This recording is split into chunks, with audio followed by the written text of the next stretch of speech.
All right, everybody, welcome. It's another fun episode here. We're doing some awesome watercolor videos here on my channel, and we're going to cover negative shape painting. This is a method and a technique that many watercolor artists use. Some use it a lot, some use it some.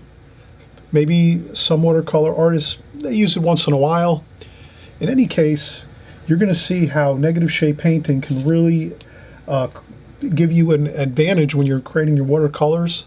It'll help you to think quicker on your feet when you're in the middle of a painting and you're in the middle of putting down some washes and you get into a tight situation where you're not sure what you're going to do, and then you all of a sudden realize, I've got my negative shape painting technique ready to go, and you deploy it and you can really come up with some phenomenal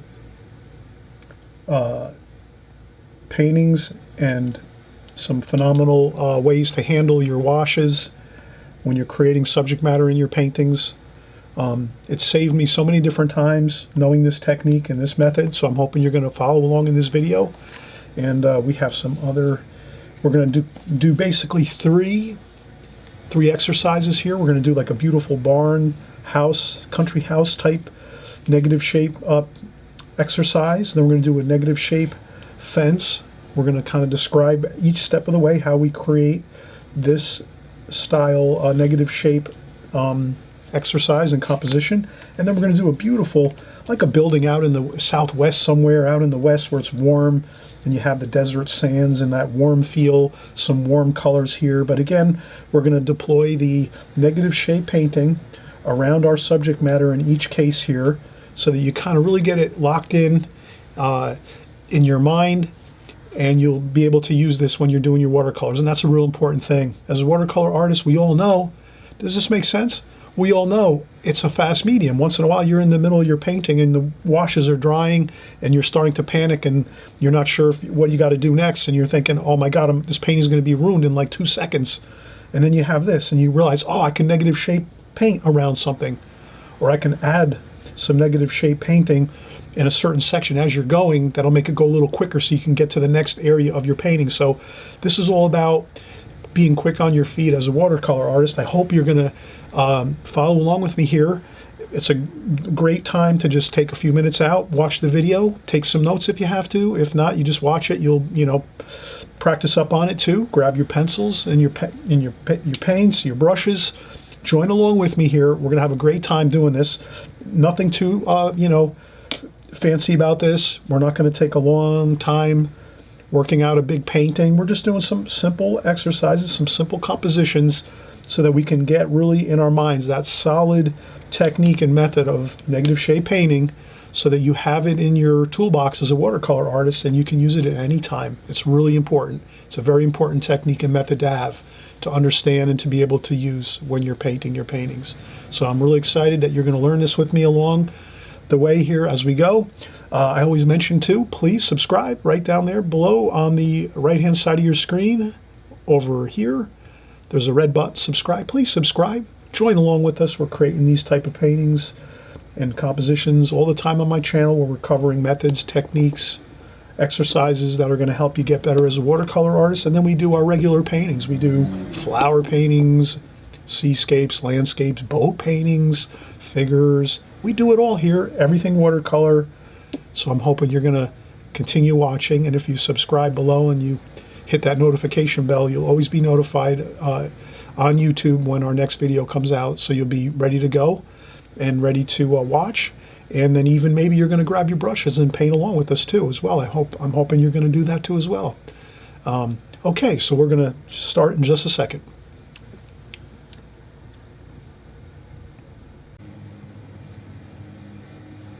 All right, everybody, thanks for coming by once again. We're having a great time here. We're doing some exercises. So basically, we're just going to cover a really interesting technique, method that a lot of watercolor artists use. Practically all watercolor artists use it at some time or another in their paintings. You'll see it once you, if you're, I don't know if you like to peruse through the internet and look at photographs of painters, or if you have some books on watercolor, If you like to watch a lot of videos, watercolor videos on YouTube, you'll always notice there's a technique it's really versatile. You can kind of use it a lot through a watercolor painting. Some people use it, a tremendous amount. Other watercolor artists might use it just a little bit here and there. I would say I use it here and there once in a while. I don't use it as much as I probably could. Some paintings, maybe more than others, I might use it. But it's the name of the technique is called negative shape painting. So maybe I'll just jot it down on my notepad here quick. Maybe some scrap paper here. I have some scrap paper in the studio, so we'll have that there. And let me find a Sharpie. So basically, it's negative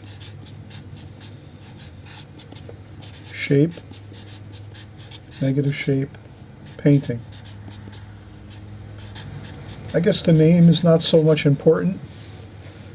The technique's important. So this is then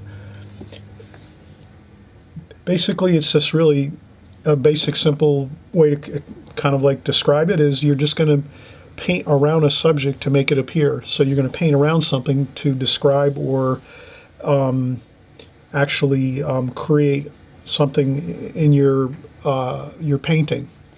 So let's say you wanted to leave a lot of white paper around a building or a house, and you wanted the building or the house to be a very, very light value, maybe just a very, very light yellow or light pink or light blue. You could paint some dark trees like so and bushes.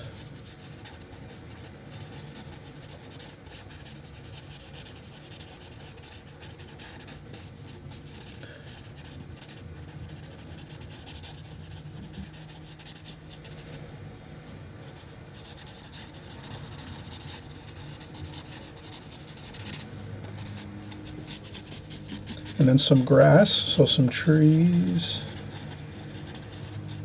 some grass, maybe another tree over here. And when you do that, you paint, if you paint, let's say this is the paint, our magic marker is our paint.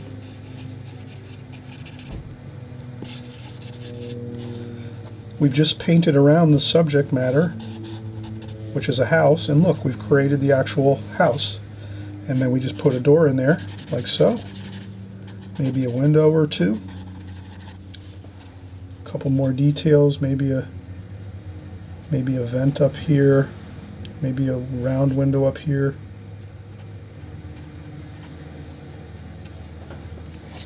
And then you can see here that we can actually create something as we're painting by painting around it with a darker tonal value. So that's the basic idea of negative shape painting, and you can use it for any type of subject matter. You could do it around a house, around a figure, around a fence. You can create a fence. With negative shape painting, you can create a house by doing what we just did here. With negative shape painting, you can create a car, an automobile, a truck.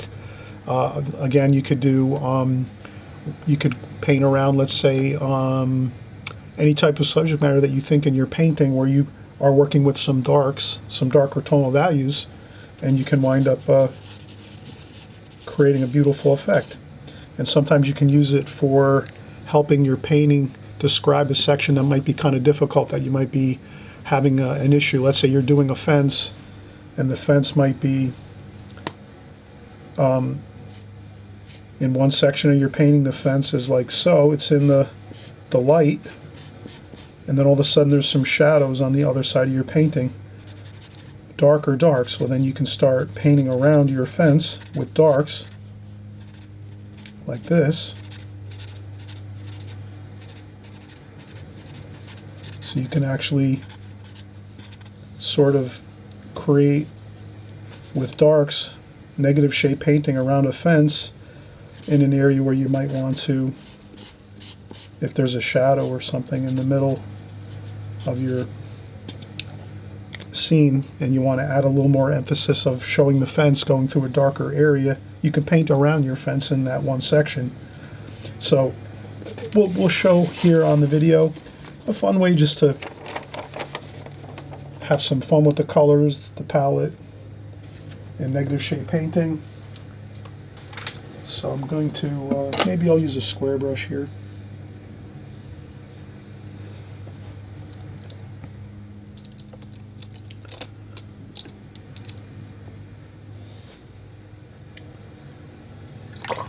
Okay, so we can take our pencil and maybe we can make a start of this here. We'll do this here. We'll just make a small house, and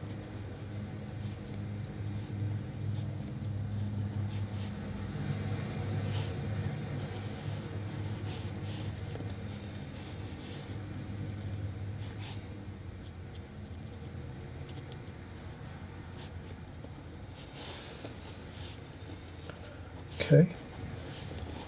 So we just draw a shape of a house, and what we'll do is we'll start to work out some color on here. So we'll get some greens, and we'll just have some fun with this here. We're going to use some green, maybe some yellow ochre. We'll mix in the green with the gold, nice gold and green. Let's leave the colors separate. Let's not mix and homogenize those too much. Let's leave those kind of separate. Maybe a little bit of cobalt blue over here, and that could be our, maybe some trees around there. Then maybe we'll make some barn colors, maybe some burnt umber, burnt sienna, maybe a little bit of French ultramarine blue. And we have, so we mix up a little bit of our colors that we're going to use. And then maybe we'll also, I'll rinse off my brush. I'll rinse off the brush, and then I'll just dry off some of the water. So we take off a little bit of water off the brush. We don't want too much water flooding into our palette. We'll take a little bit of the green. We'll mix a nice lemon yellow, cadmium lemon yellow, and a little bit of the viridian green. A nice bright green, maybe a little bit of yellow, cadmium yellow. So we'll just give ourselves a little bright green there, maybe for some grass. So we're kind of working out our colors. Maybe we're just, in our minds, we're creating this out of our imagination, and we're saying, well, what colors are we going to like to use? Well, we're going to make this kind of like a barn kind of looking house, maybe. So we'll want some maybe barn colors, some reds, maybe a little bit of alizarin crimson too. Maybe we'll make it a really interesting red barn type look, and with some browns mixed in there. And then we're going to make some trees in the back around behind the house, negative shade painting. So we'll make these our tree colors. You know, we have our cobalt blue for some shadow, some purple there that mixed in, left over from there, no, not a big deal. Again, we use some sap green, and we use some yellow ochre. So we have a little bit of that. And then we made maybe some more bright, lively greens for the grass. Maybe there's a bright bit of grass in the foreground here. So we're just going to lay out our colors first so we can just start painting and focus on our painting, and we have everything all ready to go on our palette. So this is a good way to kind of, you know, prep when you're doing your watercolors. Sometimes you can't always do this, especially if you're painting large. If you're painting, well, it doesn't matter actually. You can use this technique of putting out your colors first, whether you paint large scale paintings, you know, where you're doing like a full sheet, you know, or an 18 by 24 or a 10 by 12, whatever it is. This is a smaller composition we're doing here. This is only like a, you know, 5 by 4 by 5 or something, very small. But you can do this on a large scale too. You just have to up your palette size. You have to buy one of those large Pike palettes or whatever. They make some large butcher trays. You know, you can use, there's all kinds of stuff out there. You can research all that. I also have a video on palettes if you want to look that up. You just type in Chris Petri palettes. I've got like 10 or more videos on palettes if you're interested. And you'll kind of catch up to speed on what the palettes I like to use, and I cover pretty much all the palettes I use for the most part on a regular basis, or even once in a while. But let's get started here. So we're going to start out, maybe I'll go with a little French ultramarine blue there. And I think maybe I'm going to start here and just do some tree shapes. I'm just using a flat brush.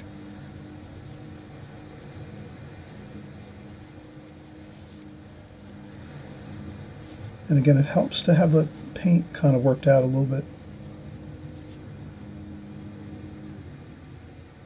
A little bit of purple in there.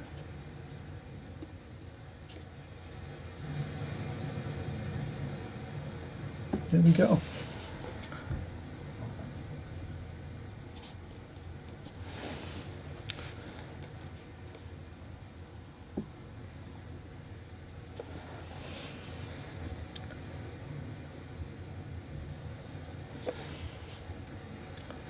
And then maybe another tree over here. And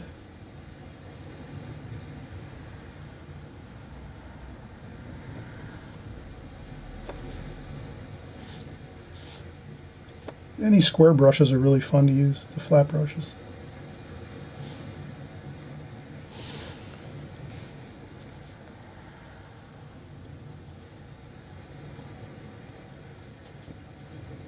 So now you can see we're painting around this subject and it's appearing.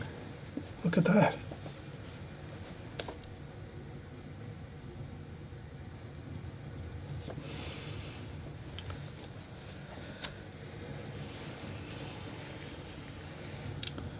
And then maybe over here we have a hill.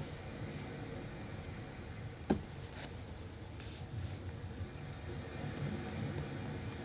couple splashes.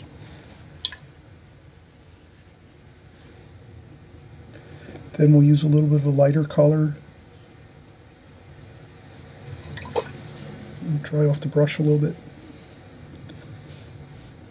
And this might be some trees in the distance here.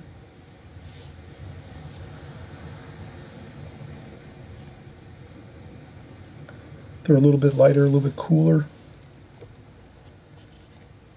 Could add a little cerulean blue to that.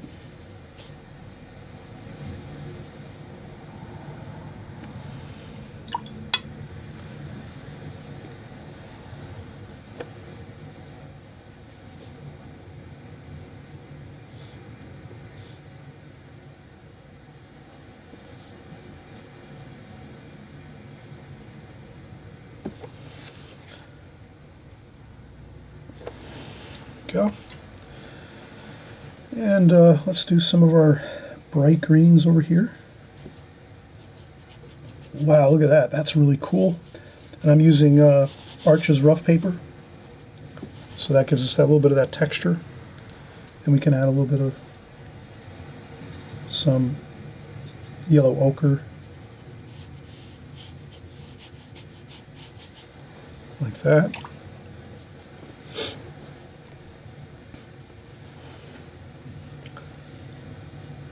And then maybe over here we can use a little bit of the burnt umber. Maybe there's a little bit of a field over here. And again, we're painting around the subject now.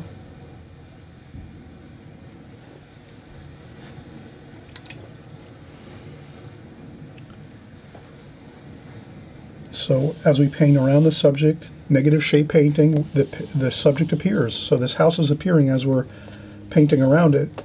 We could have done the same thing and we wouldn't even have needed to really do the pencil drawing first. The pencil drawing I just put in there because it does kind of like just help us to keep on track. But if you did this exercise like 3 or 4 times, you probably wouldn't even have to draw in anything with your pencil. You could just basically start painting and paint around and make the shape of a house. Does that make sense?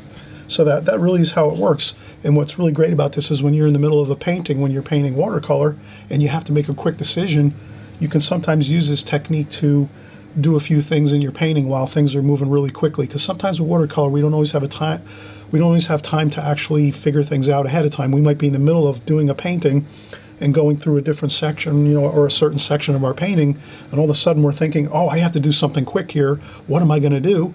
And then all of a sudden this pops into your mind and you say, oh, that's right, negative shape painting. I can go around this little section here and do this and that with my negative shape technique, and that's going to work great. It'll look good, and boom, you do it, and it's done, and you're actually way ahead of the game versus maybe stopping and trying to think of what to do. this will be like a kind of a reflex for you when you're doing your paintings, because this is really, like I said, a very valuable technique to know, very valuable method. So we'll continue on here. Maybe we can do a few more things here. Let's do some cerulean blue for some sky wash. That's all. And I just splash on some paint and a little bit of water. Maybe we add a little bit of purple to that, just to give it a little bit of a different look there.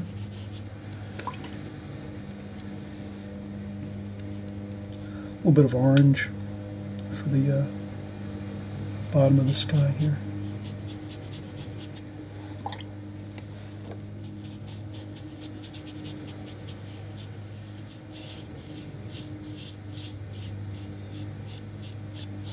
And that's it.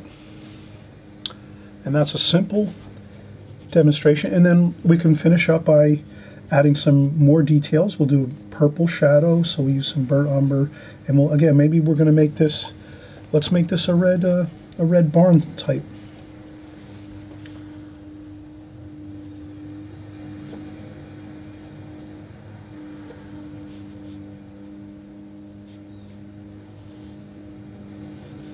So we're making some red barn type shapes here.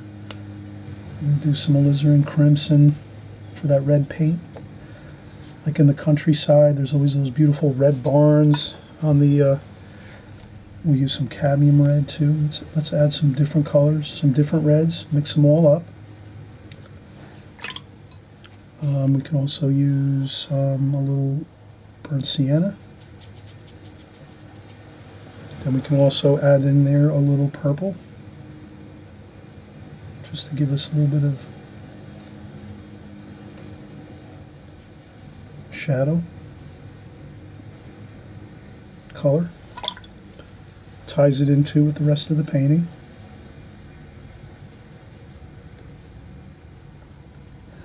There we go. And we'll tidy up this here a little bit.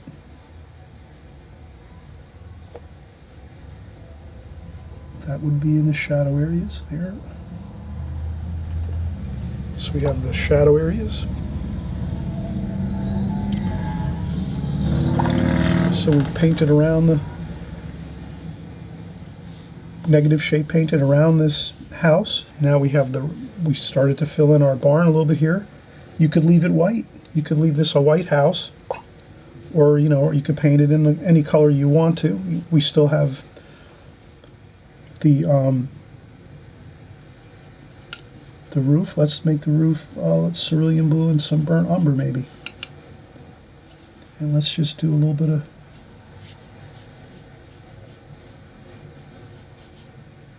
some warm and cool, a little more blue.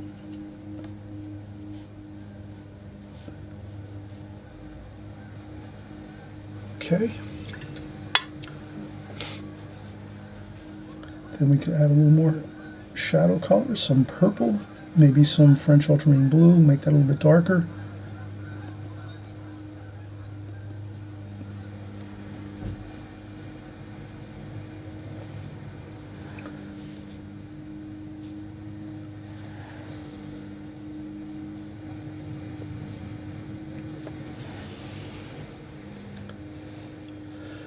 And then we have some shadow colors. And maybe there's a little bit of a shadow on the ground here. I added a little bit of burnt umber to our purple and blue.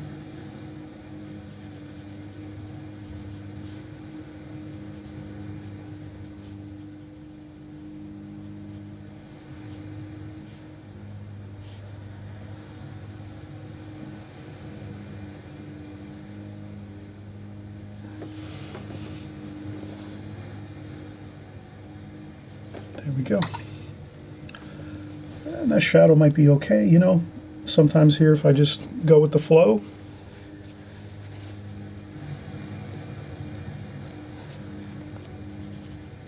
it goes okay.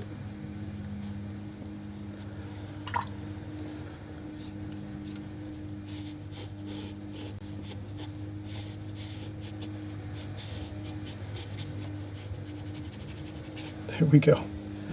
So we had a good time doing this. We had fun. We practiced our negative shade painting. You can always go. You can let this dry. I'm just going to stick with this here and say that we'll call this, you know, a day. We'll actually stop the video and we'll create another painting here. So we'll make this a two-part video here. You know, I'll stop the tape now. We'll let this dry and then we'll take a break and then we'll come back. We'll do another negative shade painting exercise. But this is a fun one, a barn type scene. And I'm going to try to find another, some smaller, there we go. I'm going to use this smaller. Actually, I have one even better. Here I have a smaller flat brush, a number 2. And we can do a really, really dark, like that. And we can do some windows here. Why not? Just some indications. It doesn't have to be perfect. A window and some doors.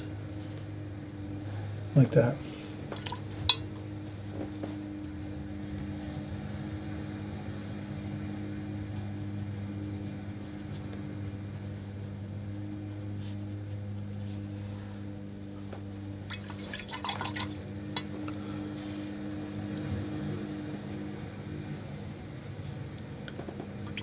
And if we want to, we could even take some of this yellow and splash it on.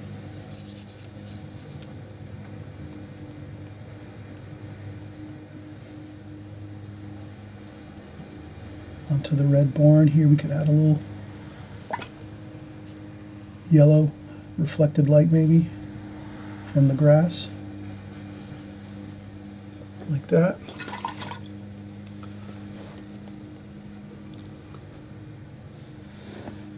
You could even do a little more burnt umber.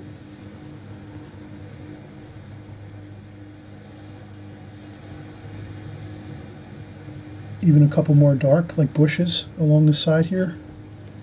Same thing over here. Maybe there's another bush over here. Some bushes and a couple trees maybe.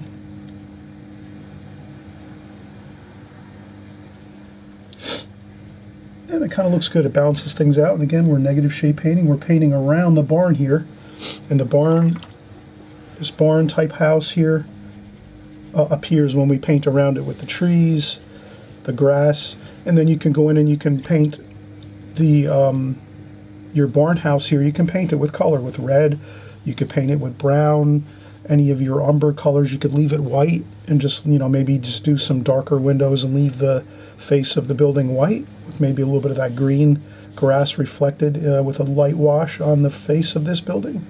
But the main thing I wanted to kind of show was painting around the house as we started out was really the negative shade painting. It really is an effective technique to use when you're a watercolor artist. All right, so we're going to maybe do another. We're going to do another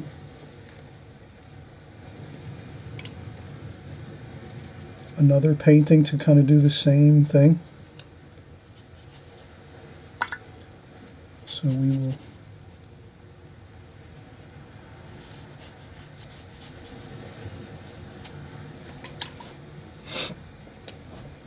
And this too.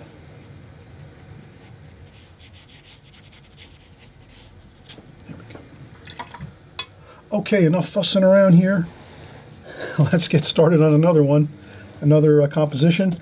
So we'll let this one dry and we'll come back and we'll do another one, and that should be it. We'll have two good solid examples of negative shade painting and how you can use those in your watercolor paintings. Be right back.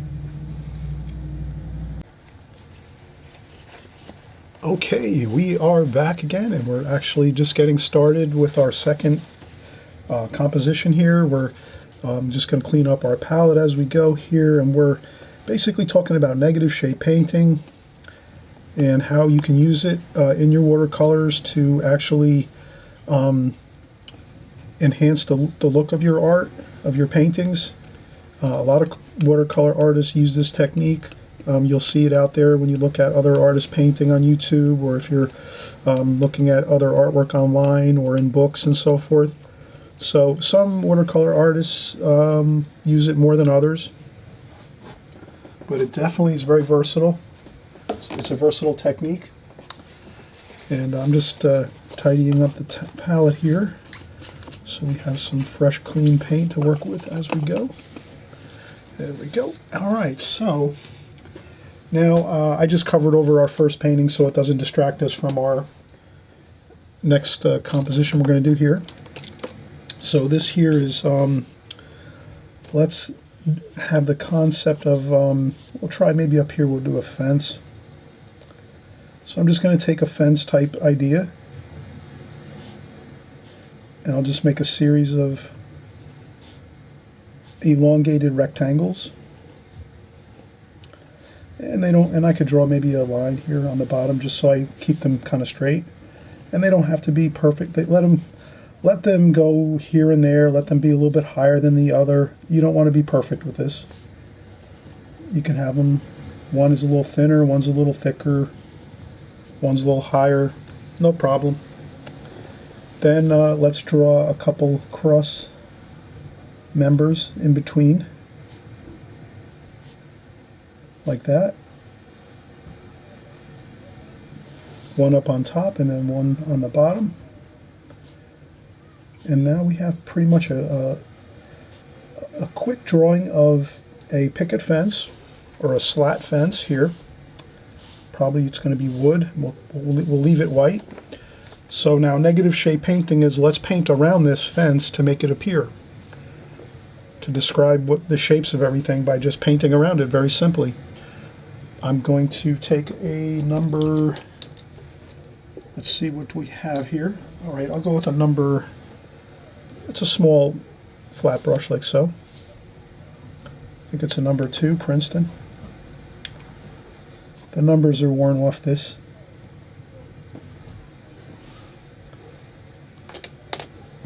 And let's just come up with an idea of let's make an interesting mixture of greens and maybe greens and blues and golds.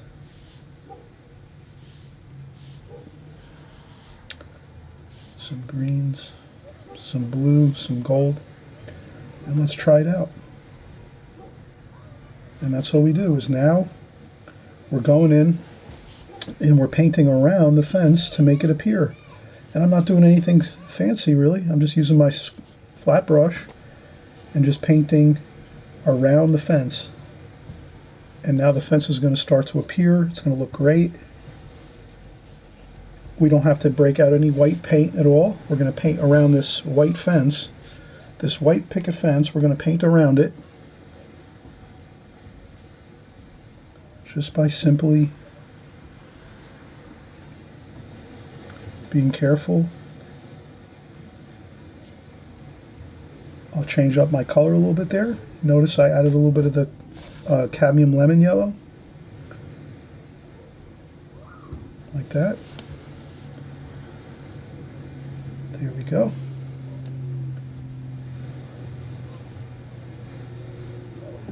Look at that, perfect. I'll add a little bit to the foreground, some of the greenish grass colors, just like that. I add a little bit of water.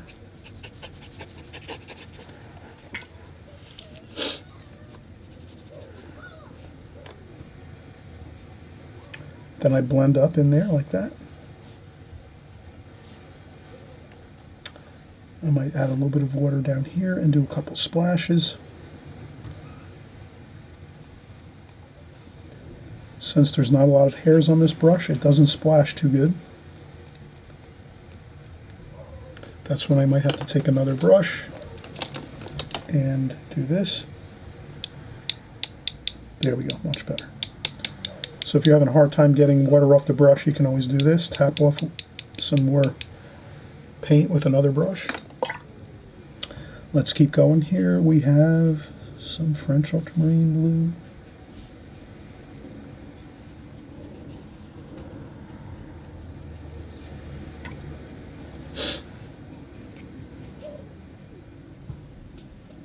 Look at that. Looks great.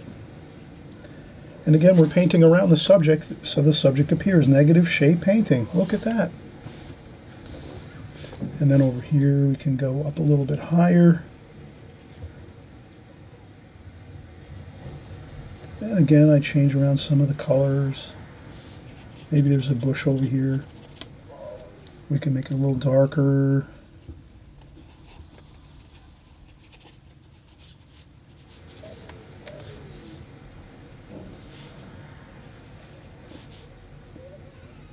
Look at that. I hope you're trying this at home. I hope you're working along with me right now, actually. This is the kind of exercise you could work right along with me. I know sometimes I might go a little fast on my regular videos or I'm doing a painting, but I know many of you do paint along with me, and that's great too. I hope everyone paints the way you want to paint. If you want to watch one time and then go back and paint along while stopping the video, that's totally up to you. You're the artist. You have to find whatever works for you, whatever makes you happy, however your technique is, your methods that you like to employ as you work with your watercolors. But certainly this, you can see, is a very effective technique of creating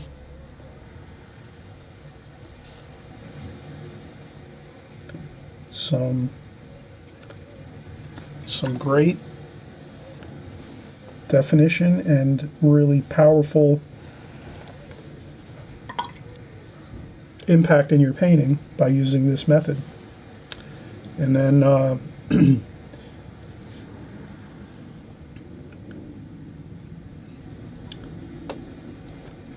think this is really perfect. Let's leave that as it is. I think that's the really good.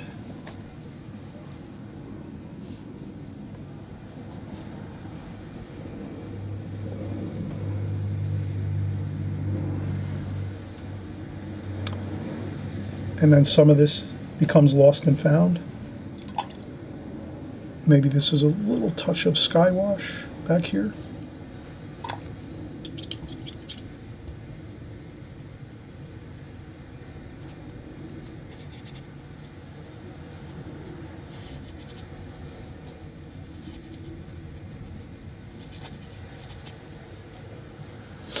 Yeah, you could put a little touch of sky wash in there if you wanted in the background.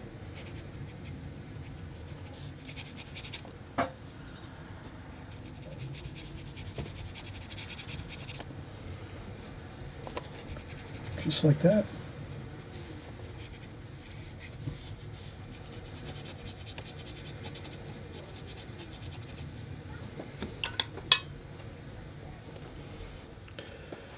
And there we have it. Look at that. We painted around the fence, and the fence appears. Negative shape painting. Great technique. Again, let's do one more exercise here. We have a little bit of room left here. Let's do one more. What can we do now? Maybe we'll do another small exercise. Let's see if we can find something interesting. Let's see.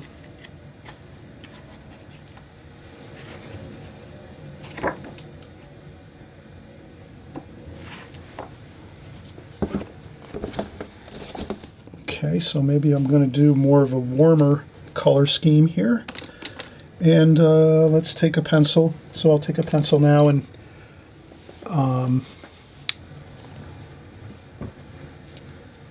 this is just going to be a small composition here. Let's just do a...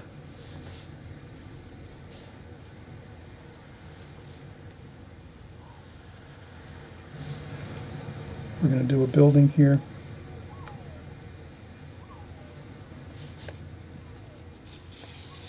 And do a building like so. Maybe this is like a more Western type building here.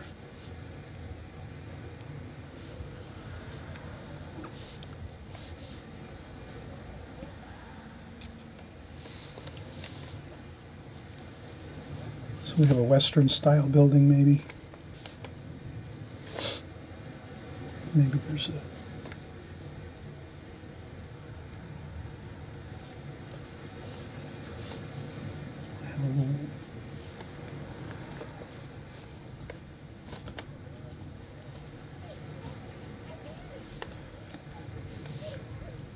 couple windows over here. couple more windows here. This is like a western type scene out here in that maybe the southwest or something. We'll make a more warmer color composition. And again, the idea is, let's paint this thing with the idea of painting around this subject, which is a building out in a nice, maybe it's like a church, or this could be like like an office building, or this could be like a large house, like a modern type house out in the desert areas out west somewhere. We kind of just think of deserty type colors. So since we're going to think of those type of colors, the desert, let's leave this as it is. We can use this, but let's also mix up some really nice warms. Let's go with some oranges, yellow ochre, some burnt sienna. We'll maybe mix over here, burnt sienna, raw umber over here. Let's get some really cool warms in here. And let's just get into, wow, look at that. Some nice desert type colors. Have fun with your colors.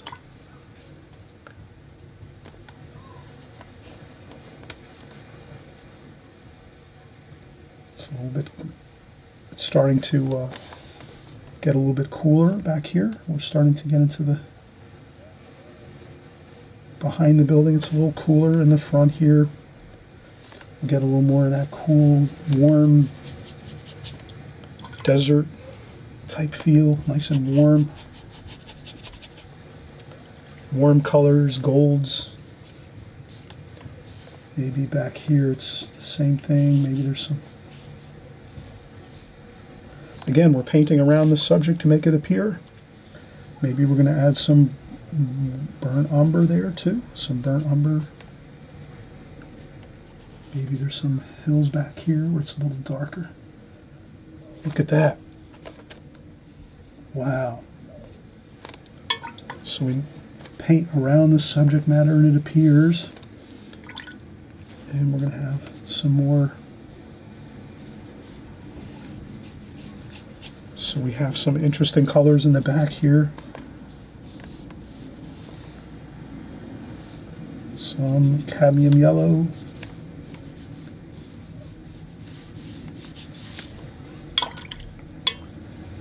Look at that. Maybe we can blend in a little bit along the, maybe we can blend in a little bit of light wash on this. But again, we're thinking of the idea of painting around our subject matter.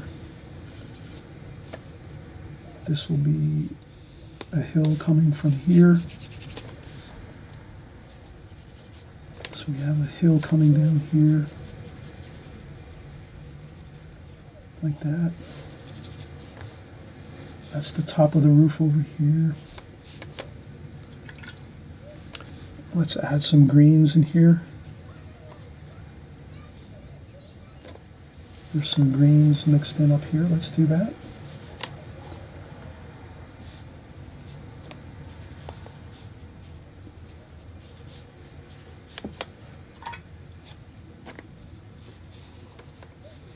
Okay.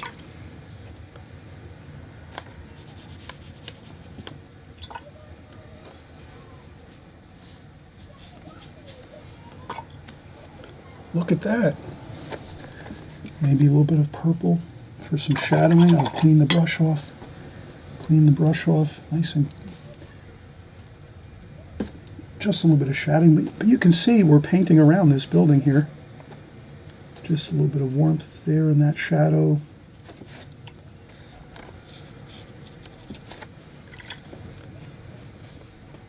And look at that.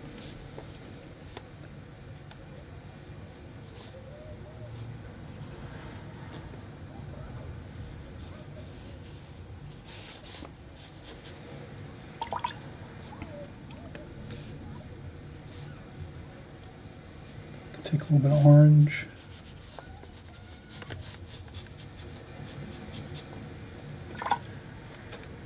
Maybe we use a nice dark here, purple, and then our darks, maybe some French ultramarine blue to get a nice dark there. We'll make this a dark window here. And voila, look at that. So again, we painted around this building.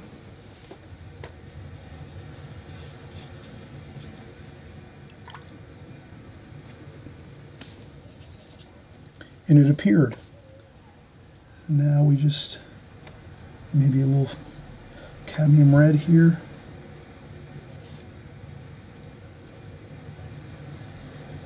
Have fun with this.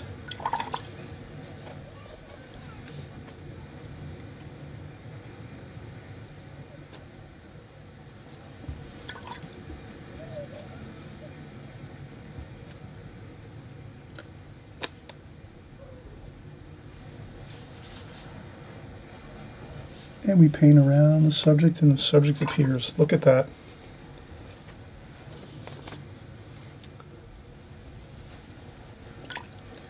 We painted lots of darks all the way around this building, and the building just appears, and it looks absolutely fantastic. And that's what we want to do, is exploit the idea of negative shade painting to really make things exciting and dynamic in your paintings. So when you're creating a powerful dark bit of washes around something and leaving the white paper, you're actually creating a visual, impactful, exciting feeling in that composition, in that painting. Then you notice we did add a little bit of wash in here for some shadows. You could do that and save that till the very, very last part of your painting. So maybe you just want to leave all of this white completely while you're painting this type of thing. Pack all your darks all the way around this and let it dry 100% completely. Then you can go back in and add just a little bit of touch of wash onto that white building there, just maybe ever so slightly. I did it as I was going along, but you can wait until everything around this building is completely 100% dry. And if you do that, you'll have a little bit of an easier time getting those light washes completed, because sometimes colors can kind of start to bleed into this area and kind of flow in and give us a problem. So in that case too, you can always, as you go, you can use a tissue. So I can even blot out right now. It's still damp. See how I can kind of lift that up with a clean tissue, and I just keep folding the tissue around so that I'm not continuing to press on the paper with the color that I just lifted off. So you just want to keep moving your tissue around so you're not pressing back down with the color you just lifted up. Other than that, that's really all it is just using the tissue to lift up a little bit of paint off the paper, and it lightened up actually quite a bit, which looks good. And I thought I might kind of do this and just add a little bit there like that.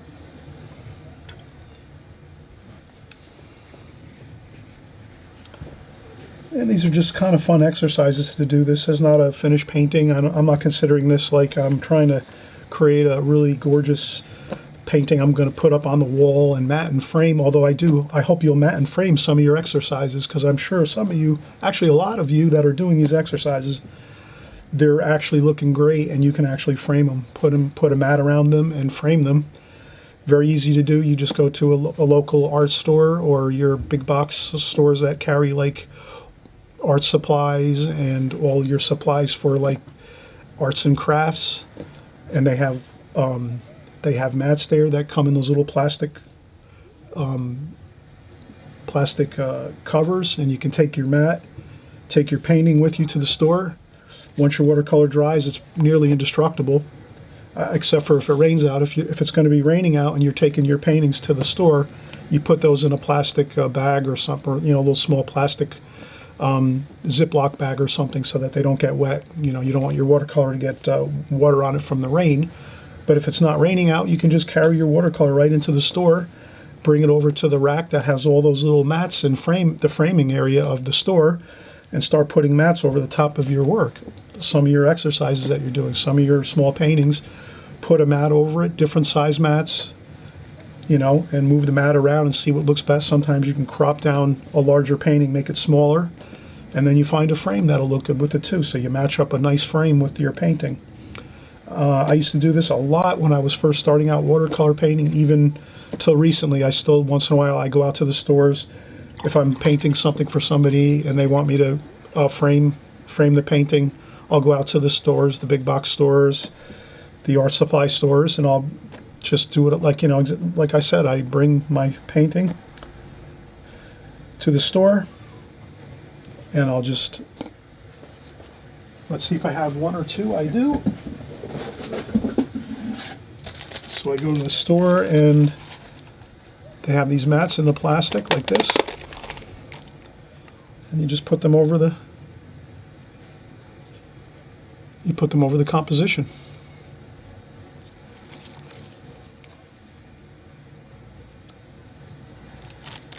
And then you find a frame that's the same size as the 5x7. This one's a 5x7 frame with a 3x5 window.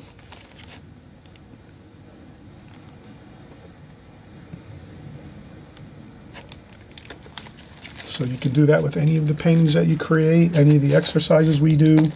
I encourage everybody to get a couple mats, check out different ones. There's white, there's cream, there's different colors. I tend to really like the light colors. I'm not big on dark color mats usually with watercolors. I've found over the years that I just never use them. Something light, like a light green, probably works okay. For something like a landscape, maybe. It depends. But you can see how ready, that dresses it right up. Let's take a look at our top painting here, see how that looks.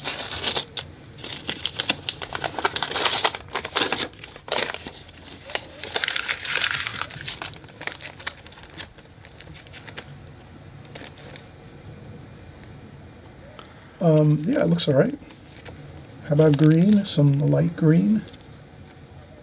That doesn't look too bad. Just got to keep that lower section like so. See, that looks pretty good. This would look good too.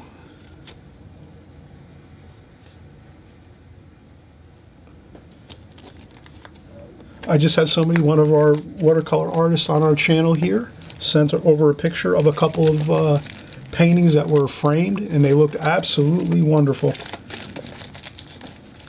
Definitely just beautiful paintings, framed.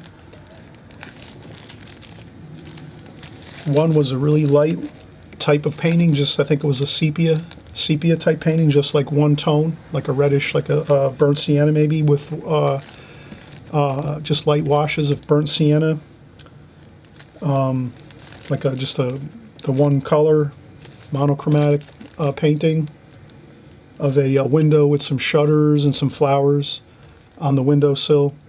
Gorgeous paint with a really nice, really beautiful white, like cream colored ornate frame with like all the flowering on the frame itself. Looked phenomenal. And then another painting that was a flower painting with a real dark black frame, and it was a really dark, lots of vibrant color in the painting of some flowers in a vase, and it looked really nice with the dark frame around it, a black frame. So yeah, get into framing a little bit and matting your pictures and frames. Light blue looks pretty good. That can work on some paintings. I always stick with the light colors though. Sand colors, cream colors, white.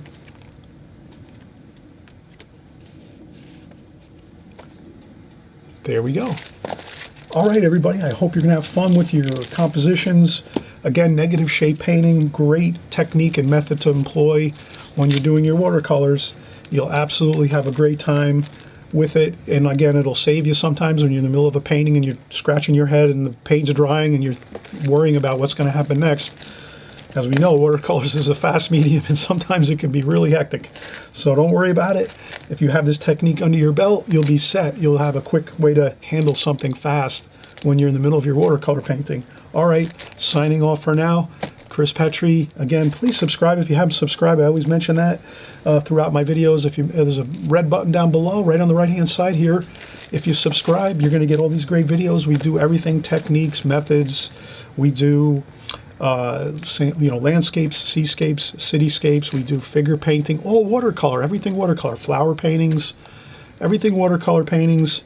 This way, you can come here time and time again each week as we paint. And if you're subscribed, voila, you have it. It'll be in your YouTube suggestions all the time. So you'll always know, oh, watch one of my videos, because you're going to learn some new and interesting stuff with watercolor. Isn't that great? All right. We'll be back in who knows, maybe a couple days or so. But at least every week I'm here. I'm painting for you. See you on the next video. Bye-bye.